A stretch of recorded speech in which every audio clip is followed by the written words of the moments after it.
So hello guys, welcome back again. This is my part 3 of explanation of this schematic diagram. So this time I will explain the displacement element, which is this one here. This is the displacement element or your flow. Okay, this one here is your power control element. This is the power control. This one here, this symbol here, you see this?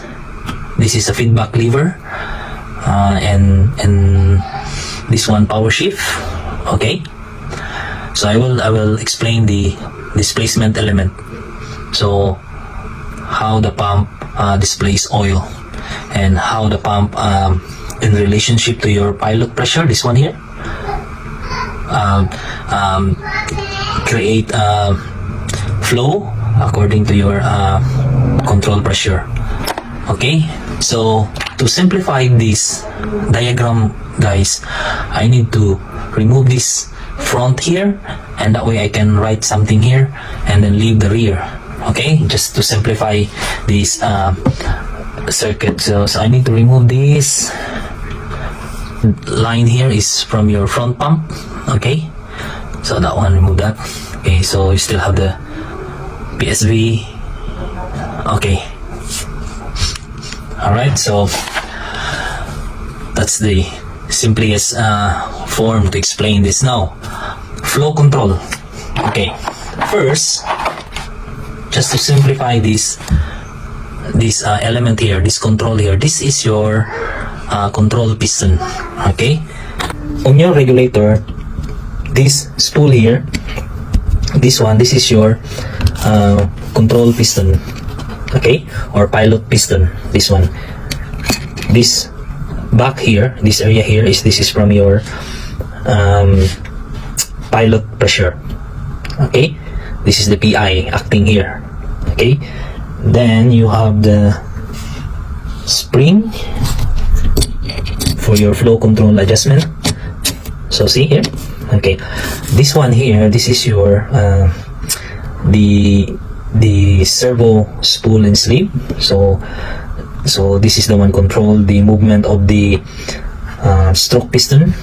Okay, when there is a signal here, this will change. This is the three-way valve on the circuit. Okay, spool and sleeve.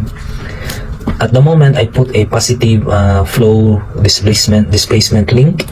So remember this time, this one here, this is a negative. See, this hole here is in the bottom, so it's a negative. If the hole is on the top, that is positive. So this one is a positive. Okay, so this is the pilot piston. So let's talk about this area here. Okay, this is your feedback lever. This one, this is attached to your tilting pin. Okay, so once that this is a positive, remember a positive, your position of your spool and sleeve here is close. Okay, so close. Okay, so once we put the negative link, let's see what happened here. Okay, so you can notice that one there, that hole is closed. Okay, it's like this. Okay, this is the cut. So this line here, okay, this line here is, that is closing. This area here is exposed to your large area of the stroke piston. This area here, this line here is exposed to your small area of stroke piston, and this here is case drain. So on the positive flow control link, that line will close that gallery. Okay, so this hole here on the right side is open to tank, and this hole here on the left side is open to your control pressure, which is on your servo or main pump pressure. So that one there. So when this spool move to the right, so the maximum stroke piston area is common to your minimum stroke piston area. Okay, so in that case happen, the pump will in neutral. Okay, when the spool move to the left, opening the large piston area to the case, so meaning the stroke piston move to the maximum position. Okay, Alright, so at the positive, this positive flow link, the position of this spool is closing the both gallery. Okay, so that's closed. Okay, when you install the positive flow link, so this time this is the positive flow link. So when you look this here, so that is actually so that one close. See, you see the spool moving, so that's close. Okay, so that's close. All right, so this is the pilot piston. So let's explain this one. Okay, to simplify, based on our circuit, this is a negative flow link here. So remember this symbol here, this is the link, this is the flow link, and this is the power link. Okay, so to simplify, let's do this. This is your pilot lever or the negative flow link. Then that's your pivot here. Then you have your spring. Okay, you have your spring, then you have your pilot piston.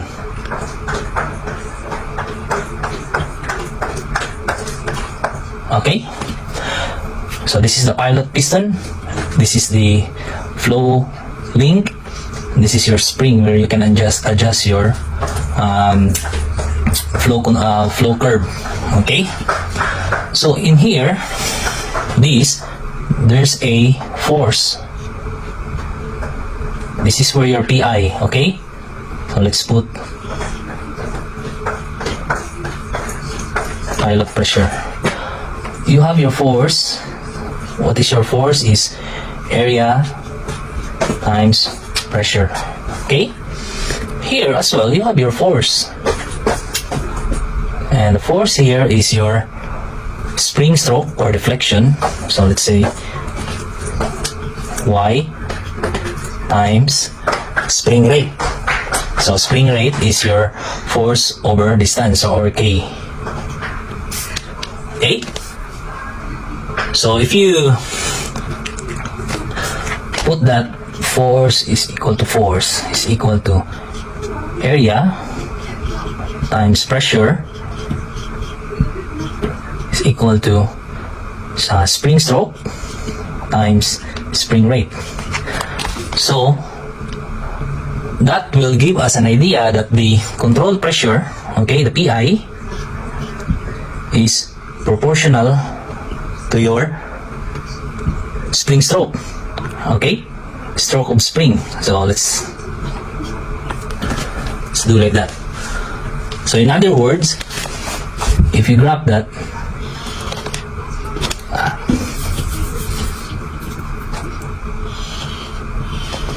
okay, this is the negative displacement flow control. So this is your stroke here, and this is your pressure control. Remember, at negative flow control is inversely proportional. So what happened is like that. Okay, so as the pressure increase, the stroke decrease. Okay, on the positive flow control, the graph is different, kind of like that. Alright, so let's put PI here, and this is the stroke. As the pressure increase, as the pilot pressure increase, the stroke increase as well. So here, inversely proportional, and this one is proportional, but still the PI is proportional to your spring stroke or the control pressure. This gradient here is the function of your spring rate. Okay, so let's, in the positive, so as the PI increase, so what happened is, okay, let's hear on the positive. Okay, this is your spring normal. Okay, okay, this is your spring. Okay, this is positive. So positive flow control. At positive, as the pressure increase means the force is increasing here. Force. The stroke is increases. So what happens is like that. So this here and this here is your spring stroke. Why? Okay? Because the more force, it decrease your distance from here to here. So that's the deflection. Okay, that's what happened here. As they increase the pressure, it increase your stroke. On the negative flow control, okay, the difference is in the negative flow control, there is a pressure already on your control pressure. Okay, on your pilot piston, there is a pressure already at neutral. So what happened? The spring is, this is negative. The spring is already in compression. So there's a force here. Okay. So here, see here. So when there is a pressure already acting, so the spring stroke is decreased already. Okay. So that one there. So when you remove, as the pressure decrease, see, as the pressure decrease, the stroke is increased. So what happened is like that. When you remove the force, the spring is like that. Again, the idea is still the same. Okay? The control pressure is proportional to your spring stroke. Okay? So negative displacement, since we're talking about the negative displacement is a direct result from the operator. Okay? When the control valve is operate, this will result from the operator. Okay? So let's talk about negacon. So remember that, okay? So the force that acting here is from your pilot pressure. Okay? So need to overcome the force here to have a gradient. Okay? So why negacon? Okay, this time. Why negacon? So why negacon? Okay, just focus the camera here because we're explaining the flow control, this part here. Okay, why negacon? So negacon, guys, is derived from open center system. So let's have an example here to understand the word negacon. Okay, so let's put a control valve with open center. We put 2 here. Okay, now this one here is open and open. This is straight from your pump. Okay.